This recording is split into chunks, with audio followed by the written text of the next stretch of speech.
नमस्कार प्रेमळ भक्तांनो, जी गोष्ट तुमच्या भाग्यात लिहिली आहे ती कुठूनही तुमच्यापर्यंत पोहोचणारच. त्यासाठी ऐका ही छानशी गोष्ट. नमस्कार मित्रांनो, श्री स्वामी समर्थ. कृष्ण आणि अर्जुनाची ही सुंदर कथा आपल्याला 2 मिनिटात कर्मयोगाचा पाठ शिकवते. त्यासाठी चांगले कर्म करत राहा, देव चांगले फळ देईलच. ही कथाही याप्रमाणे. एकदा कृष्ण आणि अर्जुन एका गावातून जात होते.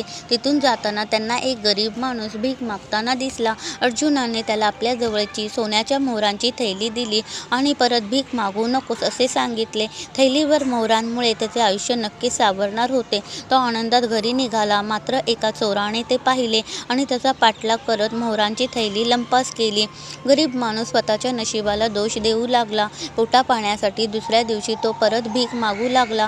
अर्जुनाने विचारले, काल तर तुला मोठी भिक्षा दिली, तरी तू आज परत भीक मागतोयस? त्याने आपबीती सांगितली. अर्जुनाला वाईट वाटले. त्याने आपल्या जवळचा बहुमूल्य मोती त्याला भेट दिला.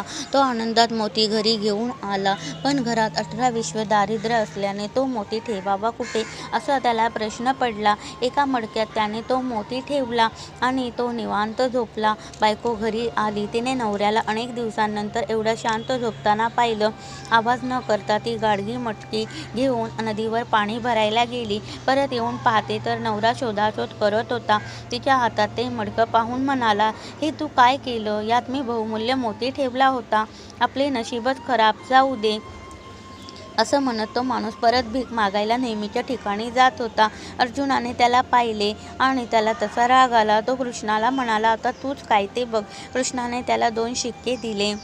तो काही न बोलता ते घेऊन निघाला. वाटेत त्याला एक कोळी दिसला. त्याच्याकडे एक मासळी जाळ्यात अडकलेली दिसली. तिची तडफड पाहून त्याला दया आली. त्याने कोळ्याला 2 शिक्के दिले आणि ती मासळी विकत घेऊन एका कटोरीत घालून घरी घेऊन आला. पाहतो तर काय, मासळी पाण्यात टाकता तिने गिळलेला मोती बाहेर टाकला.